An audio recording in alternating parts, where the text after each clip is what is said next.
Entrevista Matutina. Amigos, bienvenidos a Entrevista Matutina por Venevisión. Aquí estamos como todos los días comenzando la jornada con los puntos de vista de los protagonistas de la vida nacional. Hoy nos acompaña en el estudio Carlos López, coordinador general de la Central Bolivariana Socialista de Trabajadores. Bienvenido, gracias por acompañarnos hoy. Muchas gracias, buenos días a todos y todas. ¿Qué se puede esperar sobre un posible aumento salarial? Esa es la pregunta de la 64.008. Para hablar de aumento salarial, nuestra Central Bolivariana, en cualquier escenario, siempre queremos ubicar el contexto en el cual tenemos ya 10 años exactamente, 10 años con el salario atacado, destrozado por la hiperinflación y por las medidas coercitivas unilaterales que impidieron que nuestro Estado bolivariano pudiera mantener un nivel económico suficiente para los trabajadores. Recordemos que en el año 2013, cuando se inician las amenazas contra Venezuela, el salario mínimo en Venezuela era casi $500, 490. Era el tercero más alto de América Latina, América Latina, y el cuarto de América completa, porque estábamos solamente teníamos por encima de Estados Unidos, Argentina y Brasil. Estábamos más altos que Canadá el año 2013.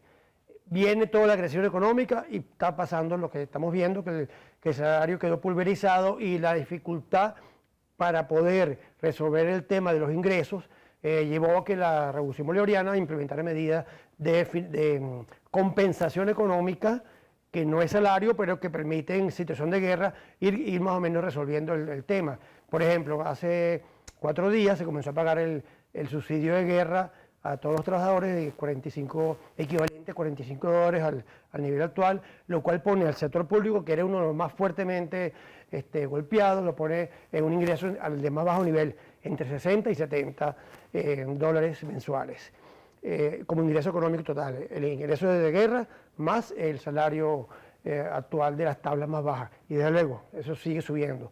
Pero en este momento, bueno, estamos a la expectativa, le hemos entregado al presidente de la República una serie de propuestas, está en manos del presidente, que es el que maneja los escenarios económicos, el que está en manos del presidente, decidir cuál va a ser el ajuste que pueda haber, si es solamente un ajuste salario o está unido a, como ha sido en los últimos años, un ajuste salarial y provisionalmente medidas compensatorias no salariales, subsidios no salariales. Aunque nosotros hemos estado siempre en contra de la bonificación del salario, simplemente estamos en una situación especial.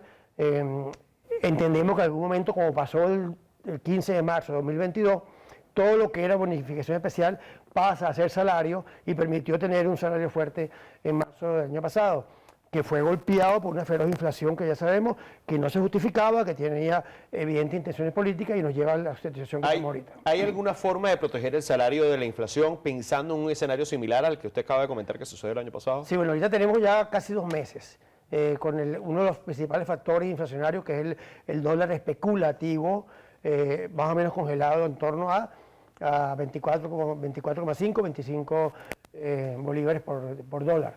Ese equilibrio es un equilibrio que nosotros, digamos, lo vamos a proteger con varias medidas. Una tiene que ver con la participación del gobierno en crear algunos fondos especiales que permitan, por un lado, proteger al ahorro del trabajador, por otro lado, proteger a las prestaciones sociales. Dentro de las propuestas del 1 de mayo que estamos llevando al presidente es crear 2 grandes fondos, uno de protección al ahorro, a las cajas de ahorro, y otro de protección a las prestaciones sociales, que permita tener reservas de ahorro. Ahora, la gran tarea es el control especulativo.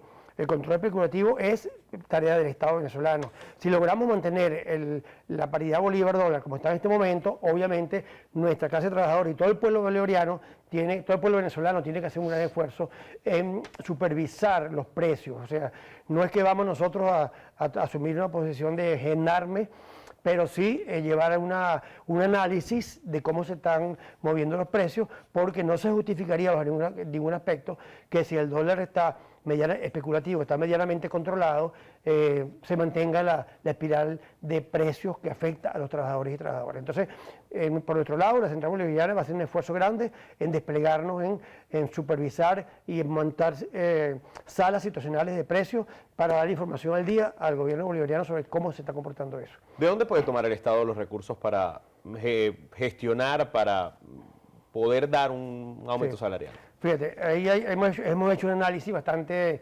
digamos, nos hemos asesorado y obviamente hay estudios que determinan, los mismos índices del gobierno, que ha habido un crecimiento económico del PIB, vamos para 17 meses.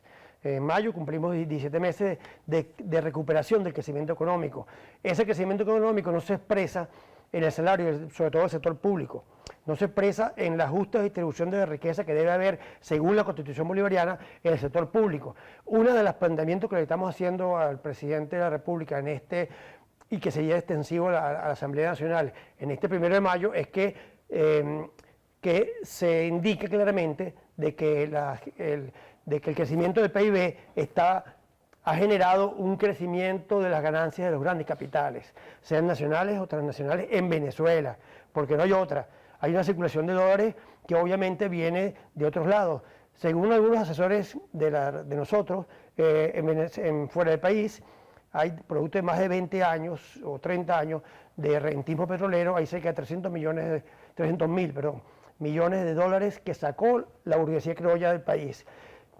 Esos recursos tienen que regresar. Creemos que están regresando porque hay alguna gente que está comenzando a invertir en Venezuela, pero esas ganancias están concentradas en torno al capital privado. Entonces, ¿qué es lo que estamos planteando? Que haya una reforma tributaria que permita pechar a las grandes capitales, pechar a las grandes transacciones bancarias, pechar fuertemente a las transacciones en dólares, y de esos recursos que el Estado venezolano vaya teniendo, buscar el aumento del salario del sector público, que repito, es el más depauperado. Han también propuesto la unificación de cláusulas económicas de 4 sectores de la administración pública, por así decirlo, de trabajadores dependientes del Estado. ¿Cómo se va a manejar eso? Sí, hemos hecho conversaciones con las 4 federaciones, las 4 grandes federaciones de la Central Bolivariana que agrupan casi todo el sector público. Hay una federación del sector público de otra central que estamos en conversaciones para buscar unificar las cláusulas económicas más fundamentales, lo de más peso. No quiere decir que las convenciones desaparecen, ni mucho menos. Cada sector mantendrá sus discusiones o su administración de las convenciones que ya están discutidas y aprobadas y unificarían solamente lo más importante, las cláusulas más importantes. Y ellas son todo el sector de educación completo, de educación básica y media, todo el sector de educación universitaria, el sector de salud y el resto de la administración pública, ministerios, gobernaciones. Eso hace como 4 millones de trabajadores. Es el gran peso del sector público que está concentrado ahí, y 4 millones de trabajadores activos y como 2 millones de jubilados. O sea, es un universo importante. Entonces, unificando esas cláusulas, ¿qué buscamos? Que haya un escenario donde el Estado venezolano y el presidente, que es el que puede acordar, puede decidir aumento de salario mínimo según la Constitución de la República Bolivariana de Venezuela, tenga un escenario más amigable que le permita tomar decisiones sin que haya variaciones fuertes en los diferentes sectores. Me explico, si estamos todos unificados, al haber un aumento de salario mínimo, se va a mantener una equivalencia progresiva y simultánea, que es prácticamente la idea de justicia social, distribuir la riqueza en igualdad de condiciones a todo el sector público. ¿Se ha sentado en la mesa con la Organización Internacional del Trabajo para tratar todos estos temas, incluso el de dónde va a venir el dinero para los ajustes salariales que tanto se ha planteado hasta final de año? Fíjate, sobre la OIT hay muchos mitos. La OIT tiene una sola función, tendría una sola función en Venezuela: garantizar que haya diálogo social.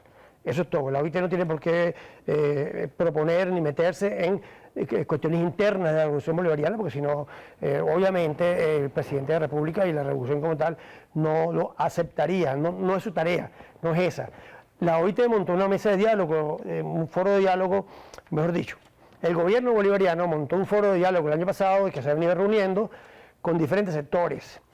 No porque en Venezuela no hubiera diálogo social, para nuestro criterio siempre ha habido diálogo social. ¿Qué pasó? Hay una presión internacional por una confluencia de factores enemigos de la Revolución Bolivariana en la OIT, en donde tomaron denuncias, quiero decir de quién, denuncias de Fede Cámaras de que supuestamente no había diálogo social en Venezuela y ellos no lo invitaban.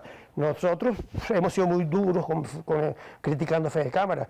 Fede Cámaras se salió del diálogo social desde el 2002, se salió totalmente y ha tenido progresivas acercamientos, pero no ha terminado de definir. Vamos a luchar por una transformación global de Venezuela que tiene que ver con el socialismo. Si no hay socialismo, o por lo menos relaciones de producción predominantemente socialistas en Venezuela, sin descartar que la empresa privada participe, no va a haber ningún tipo de mejora para los trabajadores. Ahí estamos claros. La central nuestra es la central mayoritaria, tiene más de 2 millones de trabajadores afiliados, más de 4 millones de trabajadores que son beneficiarios de las convenciones colectivas que nosotros administramos. Entonces estamos totalmente ubicados y nuestros trabajadores están claros en que no hay posibilidad de muchos acuerdos con los empresarios que no sea que respeten a la Constitución de la República Bolivariana de Venezuela, que respeten la justa distribución de la riqueza, y ahí se pudiera aceptar su participación. Entonces, con la OIT,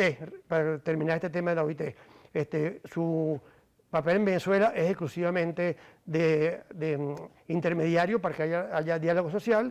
Nosotros desde luego participamos ahí, no nos descartamos, pero no tiene ninguna autoridad, como mucha gente lo manipuló, alguna matriz mediática. Para ellos la OIT decide ningún aumento de salario, eso es falso.